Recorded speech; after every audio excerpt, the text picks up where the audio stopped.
In naval warfare, a false flag refers to an attack where a vessel flies a flag other than their true battle flag before engaging their enemy. It is a trick designed to deceive the enemy about the true nature and origin of an attack. In the democratic era, where governments require at least a plausible pretext before sending their nation to war, it has been adapted as a psychological warfare tactic to deceive a government's own population into believing that an enemy nation has attacked them. In the 1780s, Swedish King Gustav III was looking for a way to unite an increasingly divided nation and raise his own falling political fortunes. Deciding that a war with Russia would be a sufficient distraction, but lacking the political authority to send the nation to war unilaterally, he arranged for the head tailor of the Swedish Opera House to sew some Russian military uniforms. Swedish troops were then dressed in the uniforms and sent to attack Sweden's own Finnish border post along the Russian border. The citizens in Stockholm, believing it to be a genuine Russian attack, were suitably outraged, and the Swedish-Russian War of 1788 to 1790 began. In 1931, Japan was looking for a pretext to invade Manchuria. On September 18th of that year, a lieutenant in the Imperial Japanese Army detonated a small amount of TNT along a Japanese-owned railway in the Manchurian city of Mukden. The act was blamed on Chinese dissidents and used to justify the occupation of Manchuria just 6 months later. When the deception was later exposed, Japan was diplomatically shunned and forced to withdraw from the League of Nations. In 1939, Heinrich Himmler masterminded a plan to convince the public that Germany was the victim of Polish aggression in order to justify the invasion of Poland. It culminated in an attack on Sender Gleiwitz, a German radio station near the Polish border, by Polish prisoners who were dressed up in Polish military uniforms, shot dead, and left at the station. The Germans then broadcast an anti-German message in Polish from the station, pretended that it had come from a Polish military unit that had attacked Sender Gleiwitz, and presented the dead bodies as evidence of the attack. Hitler invaded Poland immediately thereafter, starting World War II. In 1954, the Israelis hired a number of Egyptian Jews to plant bombs in American and British cinemas, libraries, and other civilian targets, to be blamed on the Muslim Brotherhood or other malcontents. The plan, known as the Lavon Affair, was part of an effort to convince the British to retain their military presence in the occupied Suez Canal zone. Several bombings took place, but the British were ultimately forced out after Nasser nationalized the canal in 1956. In 1962, the U.S. Joint Chiefs of Staff authored a document called Operation Northwoods, calling for the U.S. government to stage a series of fake attacks, including the shooting down of military or civilian U.S. aircraft, the destruction of a U.S. ship, sniper attacks in Washington, and other atrocities, to blame on the Cubans as an excuse for launching an invasion.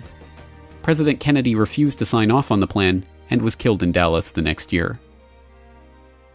In August 1964, the USS Maddox, a U.S. destroyer on patrol in the Gulf of Tonkin, believed it had come under attack from North Vietnamese Navy torpedo boats, engaging in evasive action and returning fire.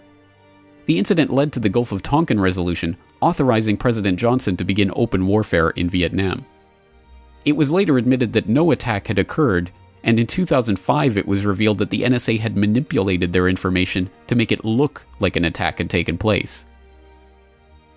In June 1967, the Israelis attacked the USS Liberty, a U.S. Navy technical research ship off the coast of Egypt. The ship was strafed repeatedly for hours in an apparent attempt to blame the attack on Egypt and draw the Americans into the Six-Day War, but amazingly the crew managed to keep it afloat. In 2007, newly released NSA intercepts confirmed that the Israelis knew they were attacking an American ship, not an Egyptian ship as their cover story had maintained.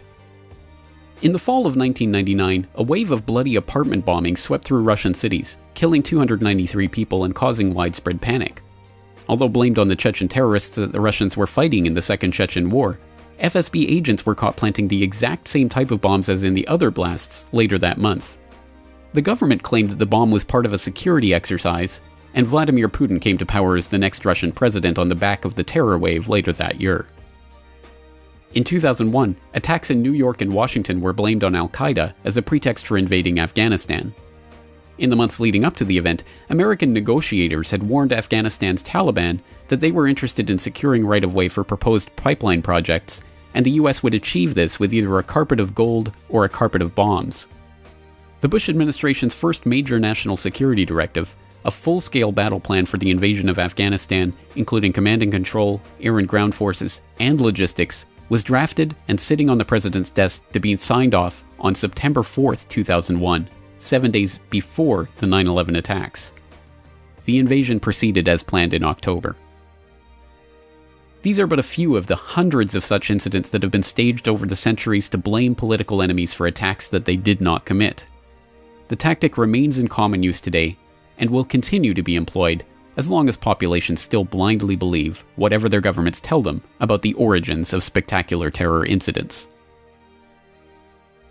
And read for yourselves the verdict reached by our intelligence community about the chemical weapons attack the Assad regime inflicted on the opposition and on opposition-controlled or contested neighborhoods in the Damascus suburbs on the early morning of August 21st. For more news and information, please follow the RSS feeds at corbettreport.com, subscribe to this YouTube channel, or follow us on Twitter @CorbettReport.